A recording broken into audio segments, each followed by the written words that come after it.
माँ कहती है कि भूमि में, हमारे भूमि पर और भी ऐसे कई भाग हैं जहाँ ऊंची ऊंची इमारतें बनाई जा रही हैं और इसके कारण भूमि का विस्तरण बहुत ही अप्राकृतिक रूप से हो रहा है। तो जहाँ पर ऊंची ऊंची इमारतें बनाई जाती हैं दोस्तों, वहाँ पर बहुत ही अंदर तक धरती में खोदा जाता है उसका फाउंडेशन के लिए। तो ऐसे कंस्ट्रक्शंस के समय माँ कहती है जहाँ पर ऐसा कुछ होता है, वहाँ पर भूमि अप्राकृतिक अननेचुरल रूप से वहाँ पर भूमि का विस्तरण हो जाता है। ब्रह्मानंदम। नमस्कार दोस्तों, ब्रह्मानंदम शो में एक बार आपका फिर स्वागत है। A thousand seeds of joy, Anand Karnesh ji द्वारा रचित एक अद्भुत किताब। इस किताब से हम आपस में विवेक बांट रहे हैं दोस्तों। हम जिस अध्याय के जरिए गुजर रहे हैं उसका नाम है घायल स्त्री तत्व और घायल पुरुषत्व। तो दोस्तों, इस घायल स्त्री तत्व और घायल पुरुषत्व के बारे में हमने बहुत कुछ जाना। माँ ने हमें बताया कि किस प्रकार पुरुषाधिक्य समाज की तरफ बढ़ते बढ़ते हमने अपने समाज में ये घायल स्त्री तत्व और पुरुषत्व को बढ़ावा दिया। आनंद कर्णेश जी ने पिछले एपिसोड के अंत में ये प्रश्न माँ से पूछा था कि किस प्रकार हम समाज में फिर से संतुलन ला सकते हैं। तो माँ हमें धीरे धीरे इस प्रश्न का समाधान समझाते हुए आगे ले जा रही हैं। माँ ने हमें बताया था कि किस प्रकार इस पुरुषाधिक्य समाज में, इस घायल स्त्री तत्व के समाज में किस प्रकार स्त्रियों में नाना प्रकार के भय भर गए हैं। माँ कहती है इन भय के कारण, स्त्री के मन में जो भय समा गए हैं, इस भय के कारण इस पितृसत्तात्मक समाज में इस बात को सामने लाया गया कि स्त्रियों को कुछ नियमों का पालन हमेशा करना पड़ेगा। रोबोट का कोई हृदय नहीं होता दोस्तों। उनको इंस्ट्रक्शंस दिए जाते हैं, उनको प्रोग्राम किया जाता है और उस प्रोग्राम के हिसाब से वो काम करते हैं। और वो प्रोग्राम कौन करते हैं? जो उनसे काम कराते हैं। तो आज अधिक से अधिक स्त्रियां इसी स्थिति पर है।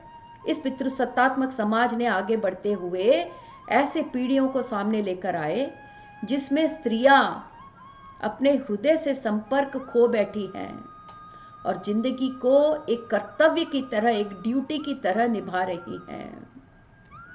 पर माँ कहती है कि समाज ये नहीं समझ पा रहा कि अपने बीच में एक ज्वालामुखी को रखे हुए, एक या अनेकों ज्वालामुखी को पाल रहा है।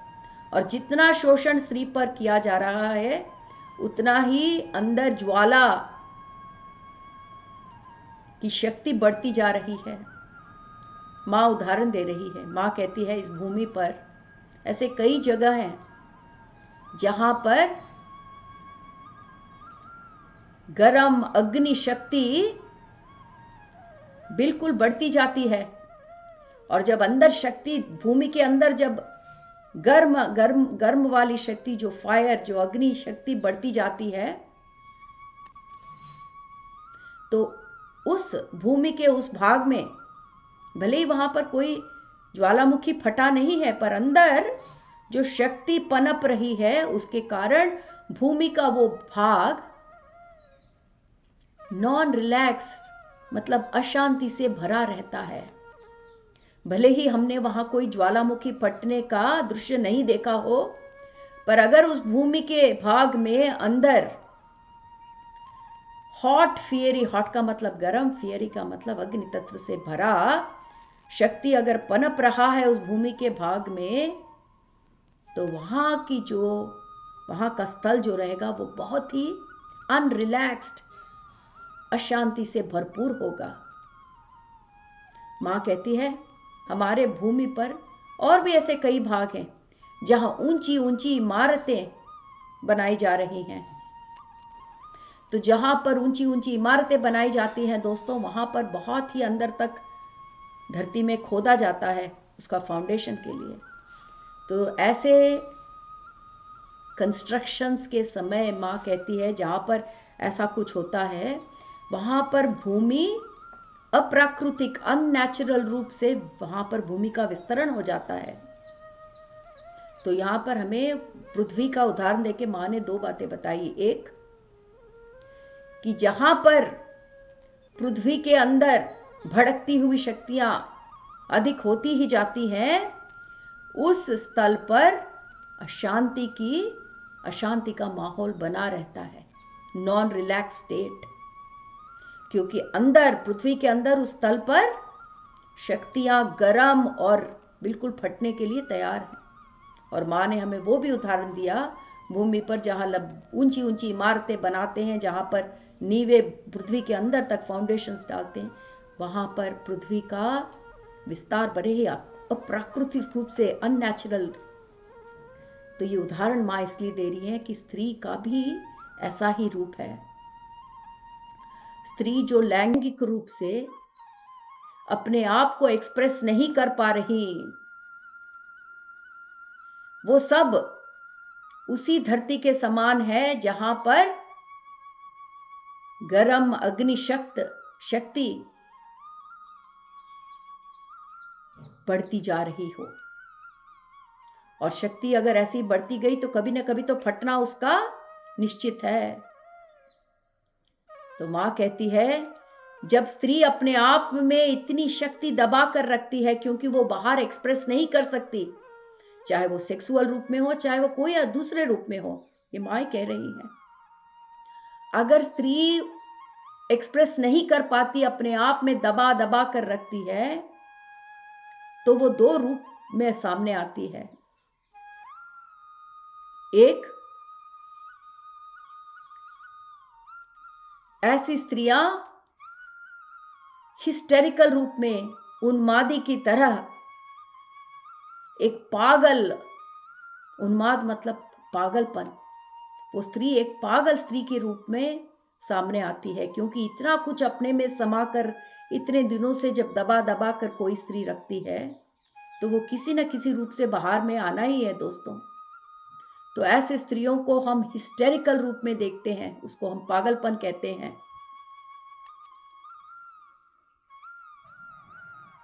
या तो वो अगर उस रूप में नहीं देखा तो और किस रूप में ऐसे स्त्रियों को देखते हैं। और दूसरा रूप यह है कि दोस्तों, ऐसी स्त्रियां अपने शरीर को इस प्रकार उपयोग करती है जिस प्रकार समाज ने कभी देखा ही नहीं हो, क्योंकि उसे इस प्रकार बांध कर रखा गया है। तो इस स्त्री का शोषण, स्त्री के इमोशंस को, मनोभावनाओं को प्रदर्शन न करने के कारण उनके अंदर की शक्तियां जो दब कर रहती है, वो कई बार या तो पागलपन के रूप में आती है, या स्त्री अपने चारों ओर के बंधन को तोड़कर अपने शरीर को विभिन्न रूपों में उसका विस्तारण करती है। मां कहती है कि ये जो मानसिक असंतुलन है वो हम स्त्रियों में ही अधिक देखते हैं। पुरुषों की तुलना में हम स्त्रियों में ही ये मानसिक असंतुलन अधिक देखते हैं। क्यों? क्योंकि पुरुषों को इसका व्यक्त करने का अवसर बहुत होते हैं। क्योंकि पुरुषों से समाज क्या उपेक्षा रखता है दोस्तों, क्या एक्सपेक्टेशंस रखता है?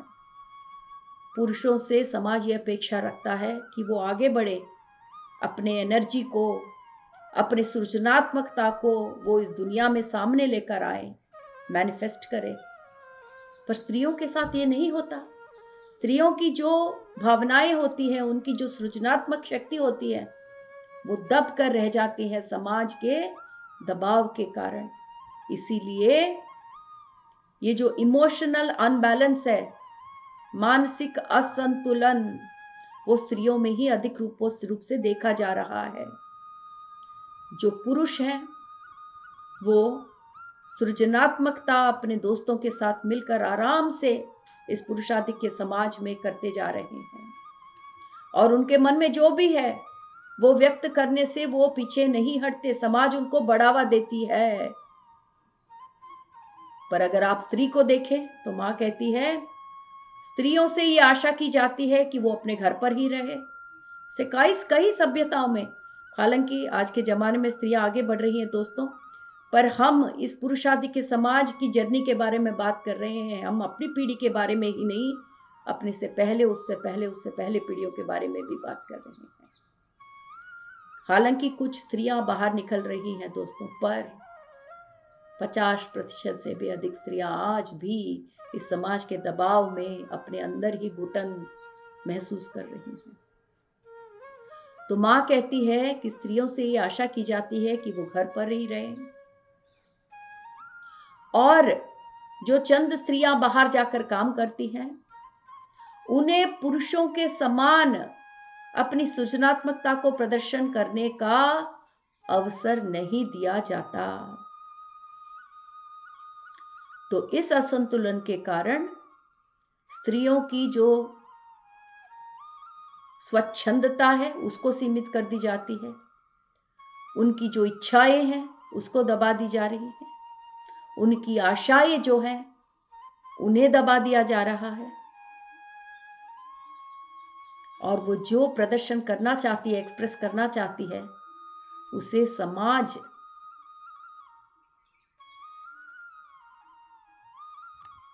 आगे बढ़ने नहीं दे रही है।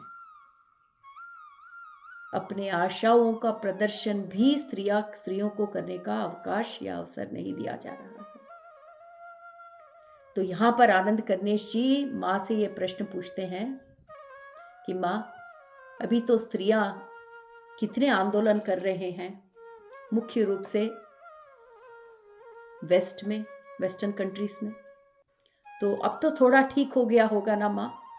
तो मां कहती है हाँ बेटा, थोड़ा बहुत तो करेक्ट किया गया है, उसको ठीक किया गया है।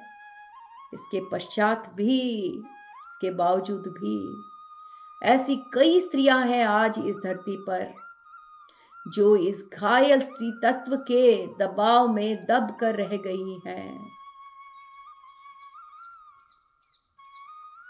जो ये स्त्री के आंदोलन में शामिल न हो पा रही हैं, अपने घर में दब दब कर घुट कर जी रही हैं। मां कहती है कि जैसा मैंने पहले कहा था कि घायल स्त्री तत्व ने घायल पुरुषत्व को जन्म दिया, और इस घायल पुरुषत्व का प्रभाव पुरुषों पर भी पड़ रहा है, और कई पुरुष अपने आप को घायल रूप में पा रहे हैं, वो नहीं समझते कि वो इस रूप में क्यों हैं। तो ये जो घायल पुरुष हैं, ये अपनी घायलता को समझ नहीं पा रहे हैं, और इसके कारण ये और भी एग्रेसिव होते जा रहे हैं। इनमें पुरुषत्व घायल हो गया है, और उसका कारण है घायल स्त्री तत्व समाज में। तो ये चंद पुरुष जो घायल पुरुषत्व के दबाव में हैं, वो नहीं समझ पा रहे हैं कि इसको किस प्रकार ठीक किया जाए, कि क्या कारण है। तो वो और भी एग्रेसिव, और भी लोभी, और भी अहंकारी रूप में सामने आ रहे हैं, और ऐसे पुरुष अपने आप को बहुत ही असुरक्षित महसूस कर रहे हैं। तो मां कहती है कि स्त्रियों के शोषण के बारे में तो हम जानते हैं, पर यह मत भूलिए कि ऐसे पुरुष हैं जो अपने अंदर के घायल पुरुषत्व को नहीं समझ पा रहे हैं, और इस प्रकार समाज के आगे उभर रहे हैं, एक एग्रेसिव, लोभी, अहंकारी पुरुष के रूप में। तो मां कहती है कि सबसे पहले हम स्त्री के बारे में बात करते हैं यहाँ, कि स्त्रियों को अपने अंदर का जो दिव्य स्त्री तत्व है और दिव्य पुरुषत्व है, ये जो दोनों सिक्के के दो तरफ हैं, दो पहलू हैं, उसे अपनाना होगा, गले लगाना होगा। आज तक स्त्रियां इस घायल पुरुषत्व के दबाव में, घायल स्त्री तत्व के दबाव में दब दब कर रह गई हैं। इससे स्त्री को उभरना होगा।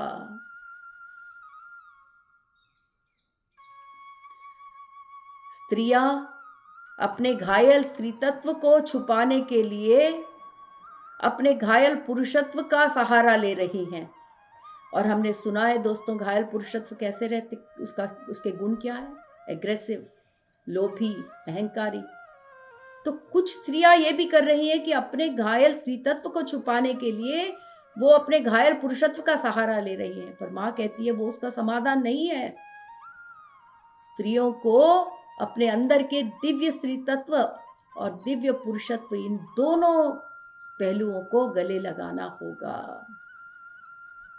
दोबारा अपने अंदर के अग्नि तत्व को जलाना होगा। दोबारा अपने अंदर के अग्नि तत्व और जल तत्व को मिलाना होगा। तो हमको याद है दोस्तों, जल तत्व और अपने अंदर के अग्नि तत्व के मिलन से क्या होता है? अग्नि तत्व आनंद का प्रतीक है, जल तत्व मनोभावनाओं का प्रतीक है। जब हमारे अंदर की मनोभावनाएं हमारे आनंद से पवित्र हो जाती हैं तो उनका परिवर्तन प्रेम के रूप में सामने आता है। और जहां पर आनंद और प्रेम हो दोस्तों, वहां पर ब्रह्मानंद मौजूद रहता है। तो मां कहती है दोबारा हर स्त्री को अपने अंदर की अग्नि को जलाना होगा, अपने अंदर के जल तत्व को जगाना होगा, और तभी वो अपने आप को एक्सप्रेस कर पाएंगी। किस तरह? आनंद और प्रेम के साथ अपने मनोभावनाओं को प्रदर्शित कर पाएंगी, जिसकी जरूरत स्त्री जाति को बहुत है अभी। मां कहती है इस समय में काफी स्त्रियां ये महसूस करती हैं कि वो अपने आप को एक्सप्रेस नहीं कर पा रही हैं। वो अपने आप को अपने संपूर्ण स्त्री तत्व के जरिए एक्सप्रेस नहीं कर पा रही हैं। स्त्रियां इस प्रकार महसूस कर पा रही हैं, पारवश्य के साथ अपने अंदर के स्त्री तत्व को बाहर नहीं ला पा रही है। मां कहती है अपने चारों ओर के स्त्रियों को देखो, जब वो अपने आप को एक्सप्रेस करती है एक संतुलन के साथ, तब वो कैसी दिखती है? मां कहती है कि वो जब संतुलन के साथ कोई स्त्री अपने आप को, कौन सा संतुलन? अपने स्त्री तत्व और पुरुषत्व की शक्तियों का संतुलन रखते हुए जब कोई स्त्री अपने आप को एक्सप्रेस करती है तो वो बहुत आगे बढ़ती है, उनकी इज्जत की जाती है, सब पुरुष भी उनकी इज्जत करते हैं। और जब लोग अपने घायल स्त्री तत्व या घायल पुरुषत्व का सहारा लेके अपने आप को प्रदर्शन करते हैं, एक्सप्रेस करते हैं, तब पुरुष और स्त्री समाज उन्हें बढ़ावा नहीं देता, उन्हें रिकॉग्नाइज नहीं करता। और ऐसी स्त्रियां जो अपने घायल स्त्री तत्व, घायल पुरुषत्व की तरह अपने आप को प्रदर्शन कर रहे हैं, उनकी जो शक्ति है, स्त्री शक्ति से वो पुरुषाधिक्य शक्ति की तरफ अपने आप को लेकर जा रहे हैं। तो इसका मतलब ये है दोस्तों कि जब स्त्रियां अपने आप को अपने घायल पुरुषत्व की तरफ से एक्सप्रेस करती हैं, और वो एक्सप्रेशन में क्या होता है? एग्रेसिवनेस, लोभ, अहंकार। जब ऐसे गुणों के साथ स्त्रियां अपने को एक्सप्रेस करती हैं तो उनको कोई सपोर्ट नहीं करता, ना पुरुष ना स्त्री, उनके चारों ओर के लोग। और मां ये कहती है कि ऐसे स्त्रियों में उनकी शक्ति हमेशा शिफ्ट होती रहती है। कहां से कहां तक? उनके अंदर के जो संपूर्ण पोषण स्त्री तत्व का गुण है, वहां से वो पुरुषाधिक्य समाज के एनर्जी की तरफ बढ़ती जाती है। और इस बढ़ावा के कारण समाज में असंतुलन हो रहा है और जितना अग्नि तत्व होना चाहिए उससे ज्यादा अग्नि तत्व, ज्यादा अग्नि शक्ति इस समाज में दिख रही है। और जब कोई भी चीज आवश्यकता से अधिक होता है दोस्तों, तो वो एक बर्डन बन जाता है। बर्डन का मतलब वो एक बोझ बन जाता है दोस्तों। कोई भी चीज का आवश्यकता से अधिक होना बोझ है, चाहे वो हमारे अंदर की शक्तियां ही क्यों ना हो। तो जो स्त्रियां अपने घायल स्त्री तत्व को छुपाने के लिए अपने घायल पुरुषत्व का सहारा ले रही हैं, इस समाज में अपनी स्थान किस प्रकार बनाने की कोशिश कर रही हैं? एग्रेसिवनेस के कारण, अपने अहंकार के कारण, क्योंकि वो सोचती है कि ये एक ही रास्ता मेरे पास है। मां कहती है उसके कारण समाज में असंतुलन आ रहा है, इम्बैलेंस। और इसके कारण स्त्रियों के अंदर जो अग्नि शक्ति है, जो अग्नि शक्ति की एनर्जी है, वो इतनी बढ़ गई है समाज में कि वो समाज के लिए बोझ बन गई है। यहां पर मां ने एक अद्भुत उदाहरण दिया है।